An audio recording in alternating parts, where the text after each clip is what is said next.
তারা সিদ্দিক হয়ে গেছে। সুবহানাল্লাহ। বর্তমান যুগ বিজ্ঞানের যুগ।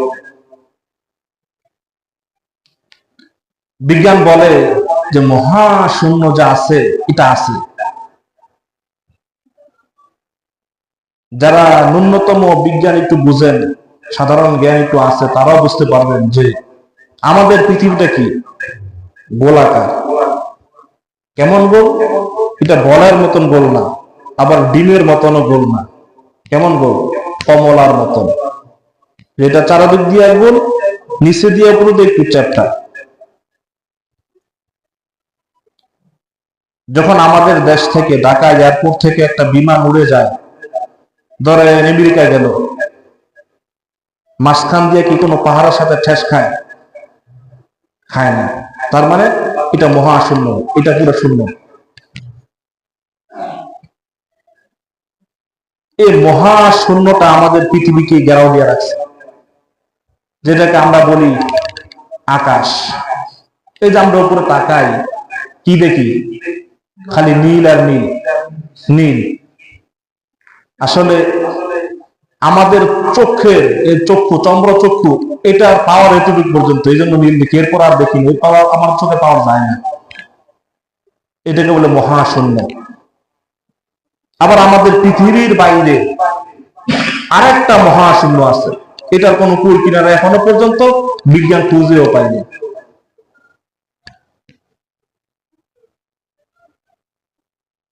বিজ্ঞান এখনো পর্যন্ত চন্দ্রে যাইতে পারছে, চন্দ্র অভিযানে সফল হয়েছে। সর্বপ্রথম চন্দ্র অভিযানে গেছিলেন কে? আমেরিকার বিজ্ঞানী নীল আর্মস্ট্রং। সে চন্দ্র অভিযানে গিয়া সফল হইয়া ফিরে আসছে।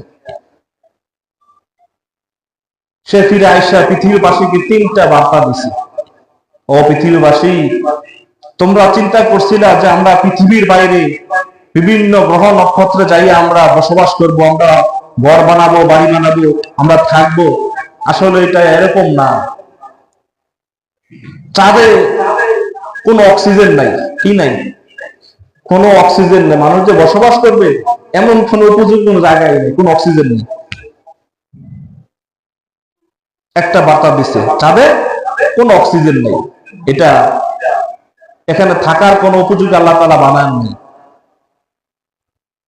তো নীল আর্মস্ট্রং যখন চাঁদে গেছেন, তিনি এসে একটা বার্তা দিলেন, যেটা আমি চাঁদের মাঝখান দিয়া কালো একটা দাগ দেখছিলাম। চাঁদের মাঝখান দিয়া কালো একটা দাগ। তিনি ওই জায়গায় বসে যে গবেষণা করবেন যে কালো দাগটা কেন, এটা কি জন্য হয়েছে, ওই পর্যন্ত অক্সিজেন তার কাছে ছিল না। তিনি যে যদি চাঁদে বসে গবেষণা করে তাহলে তার অক্সিজেন শেষ হয়ে যাবে, পৃথিবীতে আর ফিরে আসতে পারবেন না। এজন্য তিনি ওইখান থেকে একটা মাটি নিয়ে আসছে, একটু চাঁদের মাটি বলে না, চাঁদের মাটি নিয়ে আসছে পৃথিবীতে। তো পৃথিবীতে আইসা তিনি রিসার্চ করলেন যে এটা কিসের দাগ, এই কালো দাগটা কিসের। তখন রিসার্চ করে তিনি বাহির করলেন যে এইটা কমপক্ষে 1300 থেকে 1400 বছর আগের একটা দাগ, একটা ফাটল, যে চারটা এক সময় ফাইটা গেছিল না, তখন আবার জোড়া লাগছে। এই জোড়া লাগার কারণ হলো এই কালো দাগটা। সুবহানাল্লাহ। তিনি পৃথিবীবাসী কি বলছে, একটা মেসেজ দিচ্ছে। তার মানে বোঝা গেল যে আল্লাহ তাআলা উর্দু জগতে আমাদের নবীকে সশরীরে নিয়ে গেছেন। যদি না নিয়ে যাইতো তাহলে আজ বিজ্ঞানের পৃথিবী, আধুনিক পৃথিবী মহাকাশে যাইতে পারতো না, চন্দ্রে যাইতে পারতো না, মঙ্গলে যাইতে পারতো না, বুধে যাইতে পারতো না। আবার এখন তো সূর্যের কাছাকাছি পর্যন্ত যাইতে পারতেছে। এখনো যায় না, কিন্তু খুব কাছাকাছি চলে গেছে। অথচ কিছু মূর্খ আমাদের দেশের কিছু ভণ্ড, তারা এখনো পর্যন্ত বিশ্বাস করে না যে আমাদের নবীকে যে সরাসরি আল্লাহ তাআলা মেরাজ করেছে। মেরাজের ইতিহাসটা বিশাল। এটা কি বিশাল, এটা আলোচনা করলে সপ্তাহখানিক আলোচনা করলে শেষ হবে না। এটার ভিতরে এত হিকমত আছে, এত প্রজ্ঞা আছে, এত কথা আছে, এত আলোচনা আছে। কিন্তু সূক্ষ্ম সূক্ষ্ম কিছু বিষয় আপনাদেরকে আমি ঘটাই দিই। এই মেরাজ কেন ঘটাইছেন, কি জন্য করছে? মানুষ যে বিশ্বাস করবে না এটা আল্লাহ তাআলা জানে না? জানে তো, যে কিছু মানুষ থাকবে আল্লাহ এটা বিশ্বাস করবে না, আর কিছু মানুষ তো আল্লাহকেও বিশ্বাস করে না।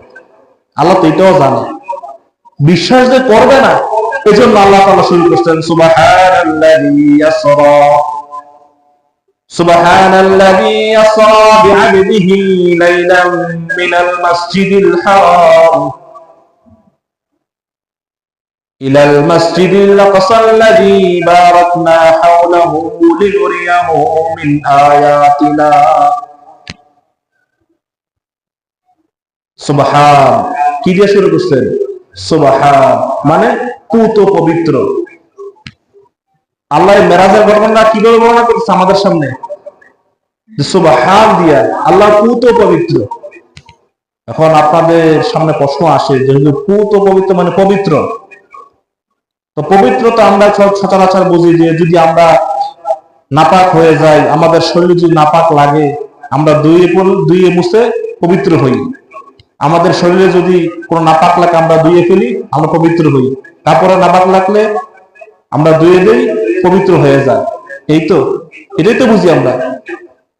আল্লাহ তাআলার ব্যাপারে তো এরকম কোনো বিষয় নেই যে আল্লাহ তাআলা কি থেকে পবিত্র হবে।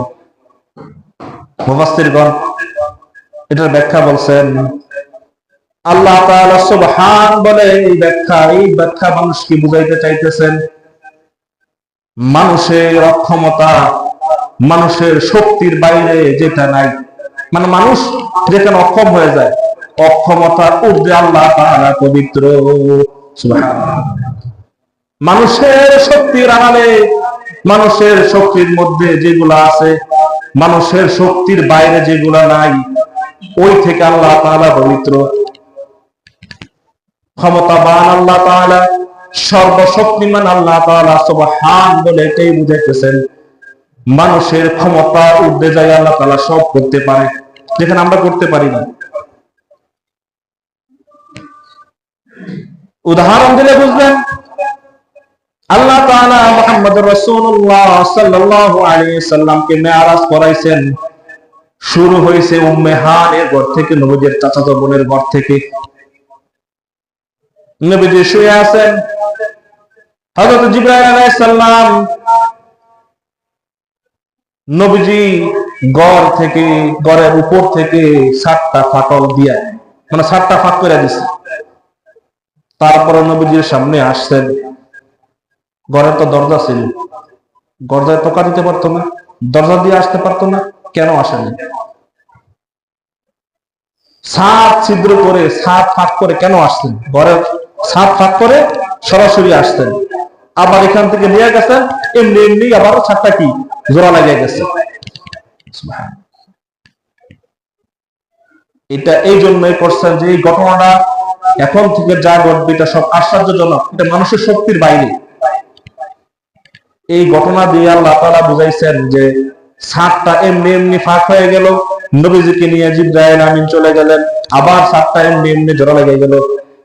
এই জন্য আল্লাহ তাআলা সুবহান, এটা মানুষের শক্তির বাইরে, এটা সম্ভব না। আর এটা কিভাবে সম্ভব হবে? এমনি এমনি 7টা খুলছে, আবার নবীজিকে নিয়ে গেছে, আবার 7টা লেগে গেছে। এটা কি সাধারণ কোন বিষয়? এটা অসাধারণ বিষয়, এটা আমাদের শক্তির বাইরে। এই জন্য আল্লাহ তাআলা সুবহান, সুবহানাল্লাহ কয় না? এই জন্য আল্লাহ সুবহানাল্লাহ বুঝে শুরু করছেন। নবীজিকে নিয়ে হাতিমে কাবার সামনে বসাইলেন। যারা হজে গেছেন দেখবেন বাইতুল্লাহ শরীফের কাছে একটা বাঁকা একটা জায়গা আছে, একটু বেষ্টনী দেওয়া, এটা বলে কি? হাতিমে কাবা। এখানে নবীজিকে শোয়াইছে। নবীজিকে শোয়ানোর পরে নবীজিকে হাতটা সার্জারি করলো, ওপেন হার্ট সার্জারি করলো। নবীজির বক্ষটা ইশারার মাধ্যমে ফাড়লো, কোনো রক্ত বাইর হইলো না, কোনো ব্যথা লাগলো না।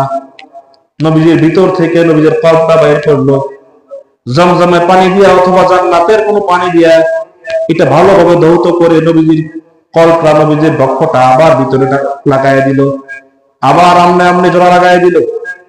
সম্ভব? এই জন্য আল্লাহ তাআলা সুবহান, এটা মানুষের শক্তির বাইরে। মানুষ শুনল আর এটা কেমন, আবার কোনো ব্যথা নাই, কোনো শিলি নাই, কোনো মেডিসিন নাই, এমনি এমনি এটা ফাঁক করে ভিতর থেকে সব বাইরে বের, আবার দুই মিশা আবার ভিতরে লাগাই দিল, আবার আল্লাহ নজরা লাগাই দিল। এই জন্য আল্লাহ তাআলা সুবহান দিয়ে শুরু করছেন, আল্লাহ তাআলা অক্ষমতার থেকে উল্লেখ, সুবহানাল্লাযী ইসরা বিআবদিহি।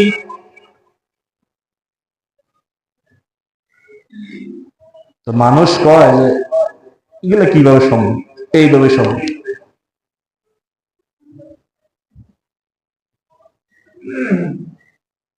হাদিস শরীফের মধ্যে আসছে,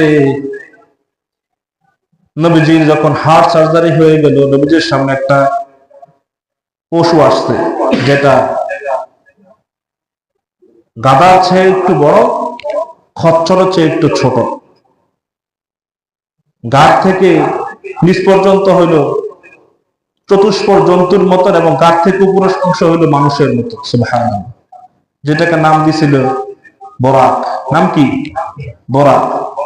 হাদিসের মধ্যে আসছে এই বরাক, এটা এত দ্রুত গতিতে চলে যে বরাকটা তার দৃষ্টি শক্তি যায় যেখানে পড়ে, তার 1 লাখ যে ওইখানে গিয়া পড়ে। সুবহানাল্লাহ।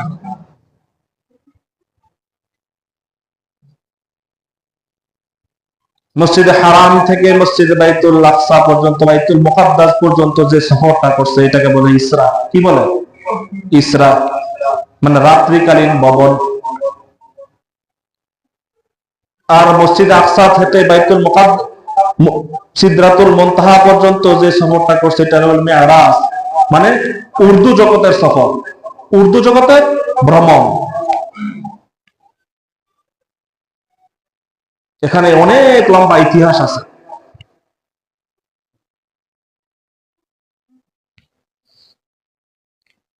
জিবরাইল আলাইহিস সালাম নবীকে নিয়ে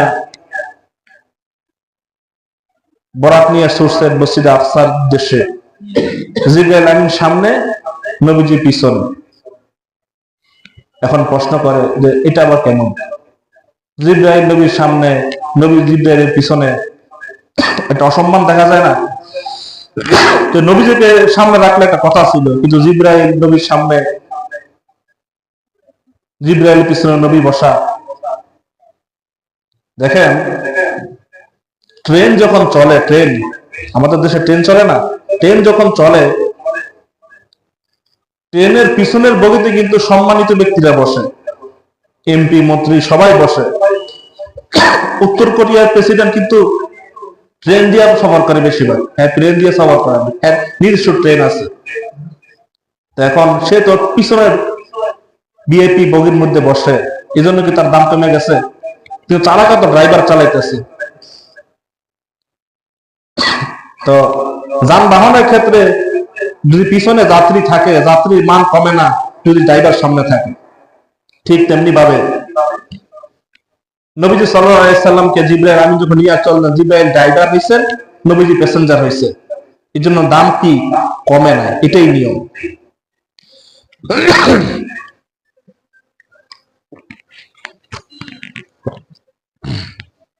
নবীজিকে নিয়ে কয়েক সেকেন্ডের মধ্যে মসজিদে আকসার মধ্যে চলে আসছে, বাইতুল মুকাদ্দাসে চলে আসছে। খুঁটির মধ্যে বরাকরে বাঁধলেন, খুঁটিটা এখনো আছে। যে খুঁটির মধ্যে বরাকরে বাঁধছিল, এই খুঁটিটা কি এখনো বাইতুল মুকাদ্দাসে আছে। যদি কেউ যে থাকেন ইনশাআল্লাহ দেখবেন। তো ওখানে যায় নবীজি আশ্চর্য হয়ে গেলেন, আরে এত বিশাল জমায়েত, হাজার হাজার লক্ষ লক্ষ মানুষ এখানে। তো জিবরাইল বলেন, ও জিবরাইল, এখানে কিসের সমাবেশ হইতেছে, এত মানুষ কেন? এখানে তো হাজার হাজার লক্ষ লক্ষ মানুষ দেখা যায়। জিবরাইল নবীজিকে উত্তর দিতেছেন, ও বিশ্ব নবী মুহাম্মদুর রাসূলুল্লাহ সাল্লাল্লাহু আলাইহি ওয়াসাল্লাম, এখানে যত মানুষ আপনি দেখতেছেন, এই সব মানুষগুলো হইল আপনার পূর্ববর্তী নবী এবং রাসূলগণ। একটি রাত্রের জন্য আল্লাহ তাআলা সব নবীজির রওজা থেকে জীবিত অবস্থায় তাদেরকে এখানে একত্রিত করছেন আপনার জন্য। সুবহানাল্লাহ। আপনি যে রাহমাতুল লিল আলামিন, আপনি যে বিশ্ব নবী, এটা প্রমাণ করার জন্য আল্লাহ তাআলা সমস্ত নবী রাসূলদেরকে এখানে একত্রিত করছেন। সকল নবী রাসূলরা দাঁড়িয়ে আছেন, দাঁড়িয়ে দাঁড়িয়ে অপেক্ষা করতেছেন, একজন আরেকজনের দিকে তাকাইতেছে। এক নবী আরেক নবীর দিকে তাকায় যে কে ইমামতি করবে, কে ইমামতি করবে। জিবরাইল আলাইহিস সালাম নবীকে হাত ধরে টানে নিয়ে মসজিদে আকসার নামাজের মুসল্লার, ইমামের মুসল্লার মধ্যে দাঁড় করাইয়া দিলেন। নবীজির ইমামতিতে আল্লাহ তাআলা 2 রাকাত নামাজ পড়াইলেন। সমস্ত নবী রাসূলদেরকে নবীজির কি বানাইলেন? মুক্তাদি বানাইলেন, নবীকে ইমাম বানাইলেন। আল্লাহ তাআলা নবীকে ইমামুল মুরসালিন বানাইবেন, এই জন্য আল্লাহ তাআলা এই ঘটনাটা ঘটাইছেন। ঘুমায় কে? নবীজিকে আল্লাহ তাআলা ইমামুল মুরসালিন বানাইছেন। এই ঘটনার মাধ্যমে আল্লাহ তাআলা ইমামুল মুরসালিন উপাধিতে নবীকে উপাধি দিয়ে দিয়েছেন। নামাজ 2 রাকাত নামাজ পড়ে, এই নামাজটা কোনো আমাদের মতন 5 ওয়াক্ত নামাজের কোনো ওয়াক্ত নামাজ না। এটা মধ্যরাত্রে অথবা 12টার পরে এই নামাজটা পড়াইছেন। এটা কোনো 5 ওয়াক্ত নামাজের অংশ না, এটা এমনি নামাজ পড়াইছেন নবীজিকে ইমামুল মুরসালিন বানানোর জন্য। আমি শুরুতেই বলছিলাম যে কিছু কিছু সূক্ষ্ম বিষয় বলে দেব, সব বিস্তারিত আলোচনার সময় হইতো না, আপনাদের সময় হইতো না, আমার সময় হইতো না, বহুত লম্বা সময় দরকার মেরাজের আলোচনা শুনতে হইলে। তো জিবরাইল আমিন নবীকে নিয়ে বাইতুল মুকাদ্দাস থেকে আরশ মহল্লার উদ্দেশ্যে রওনা দিছে। জমিন থেকে প্রথম আসমান, এই যে মহাশূন্যটা দেখেন, যে এই মহাশূন্যের দূরত্ব হইল কত? 500 বছরের রাস্তা। কয়শ? 500 বছরের রাস্তা। এই যে মহাশূন্যটা দেখতেছেন, জমিন থেকে এই মহাশূন্য পর্যন্ত 500 বছরের রাস্তা। তারপরে প্রথম আসমান, আবার প্রথম আসমানের প্রশস্ত হইল আবার 500 বছরের রাস্তা। সুবহানাল্লাহ। তো প্রথম আসমানে জিবরাইল আমিন প্রথম আসমানের যে গেটের যে রক্ষী দারওয়ান, গেটের মধ্যে টকটক করতেছে। কি আসতো? যে আমি জিবরাইল, তোমার সাথে কে? তা আমার সাথে হইল বিশ্বনবী মুহাম্মদ রাসূলুল্লাহ সাল্লাল্লাহু আলাইহি ওয়াসাল্লাম। তো কোথায় যাইতেছো? আল্লাহ তাআলা বিশ্ব নবীকে ইনভাইট করছে তার কাছে, তাকে নিয়ে আমি যাইতেছি। প্রথম আকাশের প্রথম আসমানের রক্ষীরা দরজা খুলে দিছে। তার মানে বোঝা যাইতেছে কি, যে প্রথম আসমান এটার কি একটা বেষ্টনী আছে, এটা দারওয়ান আছে, অনুমতি ছাড়া যাইতে পারবে না। এজন্য মানুষ আজও পর্যন্ত ওই পর্যন্ত যাইতে পারে না, অনুমতি নাই, ওই পর্যন্ত যাইতেই পারতো না, এটা সম্ভব না। প্রথম আসমান থেকে দ্বিতীয় আসমান আবার 500 বছর, আবার দ্বিতীয় আসমানের প্রশস্ত 500 বছর, আবার দ্বিতীয় আসমান তৃতীয় আসমান 500 বছর। তা হিসাব করলে বোঝা যায় 7000 বছর। কয় হাজার? 7000 বছরের রাস্তা অতিক্রম করে আল্লাহ তাআলা বিশ্ব নবী মুহাম্মদ রাসূলুল্লাহ সাল্লাল্লাহু আলাইহি সাল্লামকে সিদরাতুল মুনতাহায় নিয়ে গেছে।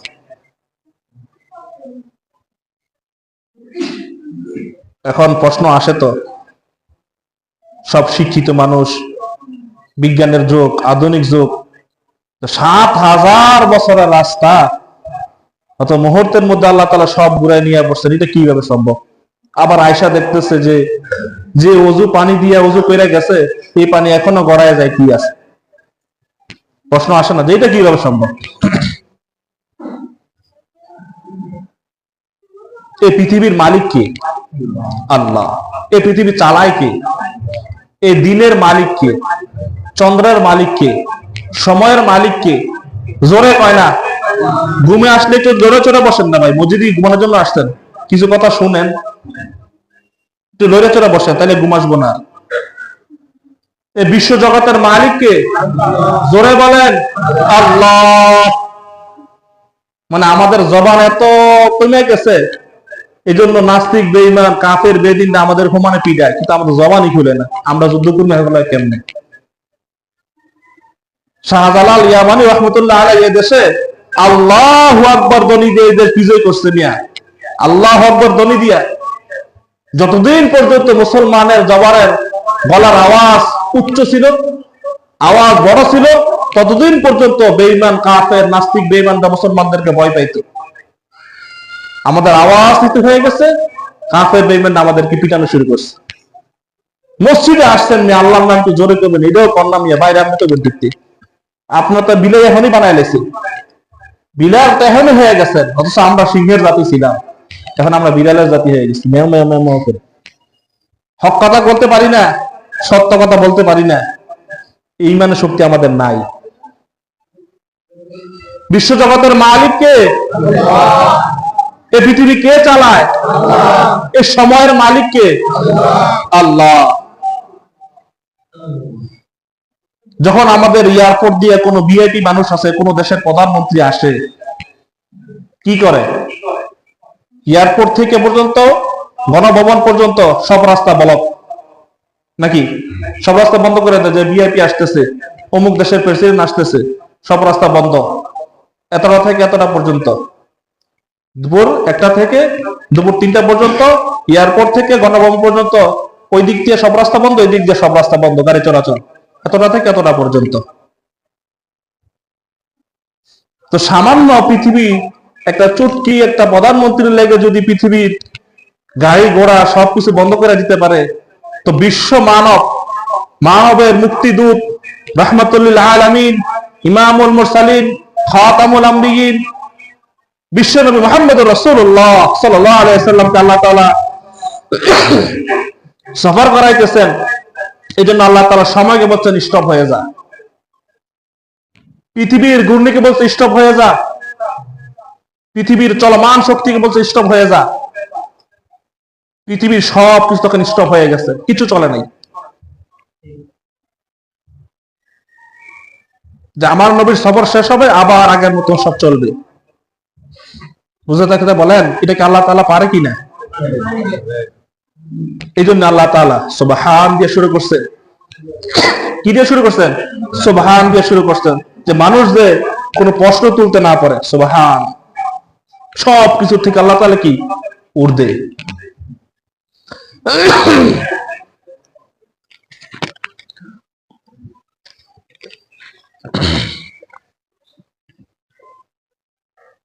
সাত আসমান, সাত মহাশূন্য পাড়ি দিয়ে আল্লাহ তাআলা যখন নবীজিকে নিয়ে আসছেন,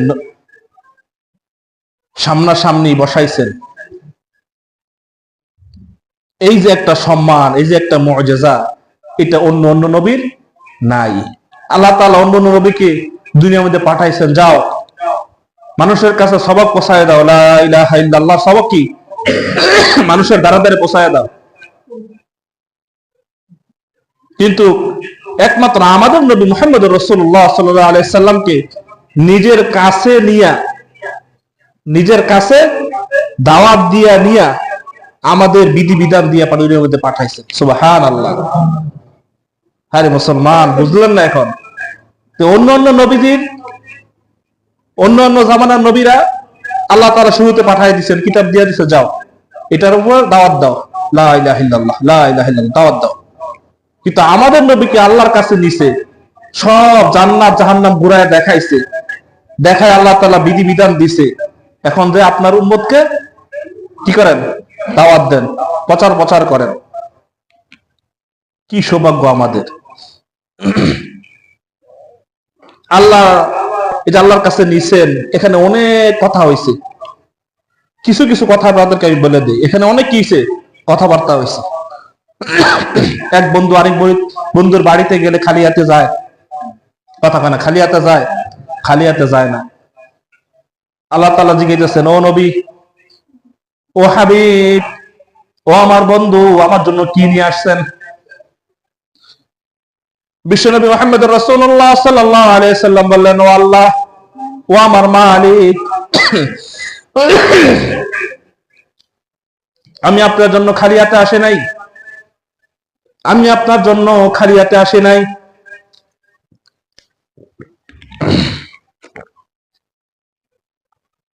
আমি আমার যত মৌখিক ইবাদত আছে, আমার যত শারীরিক ইবাদত আছে, আমার যত মালের ইবাদত আছে, সবগুলো আমি আপনার জন্য নিয়ে আসছি। নবীজি বলতেছেন, আত-তাহিয়াতু লিল্লাহি ওয়াস-সালাওয়াতু ওয়াত-তাইয়্যিবাত। কোনদিন চিন্তা করছেন যে নামাজে আমরা পড়ি, তাশাহুদ যে পড়ি, আত্তাহিয়াতু পড়ি, এটার ইতিহাস কি কোনদিন শুনছেন, জানছেন? আত-তাহিয়াতু লিল্লাহি ওয়াস-সালাওয়াতু ওয়াত-তাইয়্যিবাত।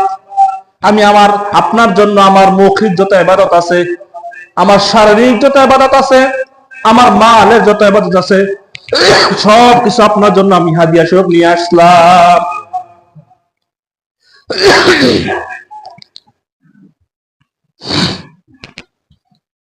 আল্লাহ তাআলা বলতেছেন যে আপনি আমার জন্য এত কিছু নিয়ে আসছেন, তার বিনিময়ে তো আপনাকে কিছু দেওয়া দরকার। আল্লাহ তাআলা বলতেছেন, আসসালামু আলাইকা আইয়ুহান নাবিয়্যু ওয়া রাহমাতুল্লাহি ওয়া বারাকাতুহু। ও নবী, আমার পক্ষ থেকে আপনার প্রতি সালাম, আমার পক্ষ থেকে আপনার প্রতি রহমত, আমার পক্ষ থেকে আপনার প্রতি বরকত। আপনি আমার জন্য তিনটা জিনিস নিয়ে আসছেন, আবার আমার পক্ষ থেকে আপনার প্রতি কি তিনটা জিনিস আমি হাদিয়া দিয়া দিলাম। এখন এই যে দুই বন্ধুর মাঝে কথাবার্তা হইতেছে, যত কথা হয়েছে সব তো ফেরেশতারা শুনছে। ফেরেশতারা শুনে বলতেছেন, আশহাদু আল্লা ইলাহা ইল্লাল্লাহু ওয়া আশহাদু আন্না মুহাম্মাদান আবদুহু ওয়া রাসূলুহু। ফেরেশতারা সাক্ষী দিয়ে দিছে। অথচ এটা আমরা কি প্রত্যেক দিন নামাজে পড়তেছি, এই আল্লাহ এবং আল্লাহ রাসূলের কথোপকথন, এটা কি প্রত্যেকদিন নামাজে পড়তেছি মুসলমান। আরে মুসলমান, অথচ এটা কোন নবীর ভাগ্যে জুটে নাই, কোন নবীকে আল্লাহ তাআলা এই মুজিজা দেন নাই। আমাদের নবীকে যে মুজিজা দিবেন, আবার সেই মুজিজাটা, সেই মুজিজার কথা কথোপকথনটা আমরা প্রত্যেক দিন 5 ওয়াক্ত নামাজে, প্রত্যেকটা নামাজে আমরা তারা কি এটা ওয়াজিব বানাই দিছে যে তাশাহুদ পড়তেই হবে। সুবহানাল্লাহ কয় না? আরে কত ভাগ্যবান আমরা, নবীজিকে নিছেন আর বহু কিছু আল্লাহ তাআলা শুনাইছেন, বহু কিছু বিধিবিধান দিছেন, একটা প্রতিশ্রুতি দিছে নবীকে। শুনবেন কথা কেন? শুনবেন? ও নবী, আপনি টেনশন করবেন না, আপনি চিন্তা করবেন না, আপনার উম্মতদেরকে আমি চিরকালের জন্য জাহান্নামী দিব না। সুবহানাল্লাহ।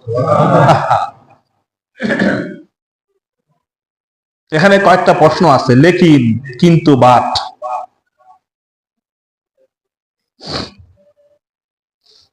যদি আতিউল্লাহ ওয়া আতিউর রাসূল, আল্লাহ এবং তার রাসূলের অনুগত যদি কেউ করে, তাকে আমি কি দিব না? জাহান্নাম দিব না। কিন্তু যদি আল্লাহ এবং আল্লাহর রাসূলের অনুগত না করে, তাহলে তার কিন্তু চিরস্থায়ী জাহান্নাম। এই বিধানটা, এই সুসংবাদটা আল্লাহ তাআলা আমাদের নবীকে দিয়ে দিয়েছেন, যেটা মানুষকে বলেন যে আল্লাহ এবং রাসূলকে যদি কেউ অনুগত করে, কেউ মানে, তাকে আল্লাহ তাআলা চিরকালের জন্য জাহান্নামে দিব না। হয়তো গুনার কারণে কিছু কাল জাহান্নামের আগুনে জ্বলতে হবে, শাস্তি ভোগ করতে হবে, কিন্তু শাস্তি শেষ হইলে আবার জান্নাতের মধ্যে দাখিল করে দিবে, প্রবেশ করাই দিবে।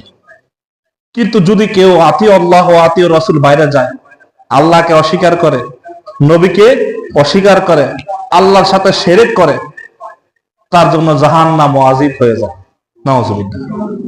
এটা আল্লাহ তাআলা শুনাই দিয়েছে। আল্লাহ তাআলা শিরক করা যাবে না, নবীকে বাদ দেওয়া যাবে না। আল্লাহর সাথে শিরক, এটা খুব মারাত্মক একটা, তার জন্য জাহান্নাম ওয়াজিব। এই সুসংবাদটা আমাদেরকে আল্লাহ তাআলা আল্লাহর নবীর মাধ্যমে দুনিয়ার মধ্যে পাঠাইছে। এটা আপনার নবীর জন্য, আপনার উম্মতের জন্য স্পেশাল একটা বার্তা, একটা মেসেজ, যে আপনার উম্মতকে আমি জাহান্নামে দিব না যদি তারা এই দুইটা আঁকড়ে ধরতে পারে, আল্লাহ এবং আল্লাহর রাসূলকে। সম্মানিত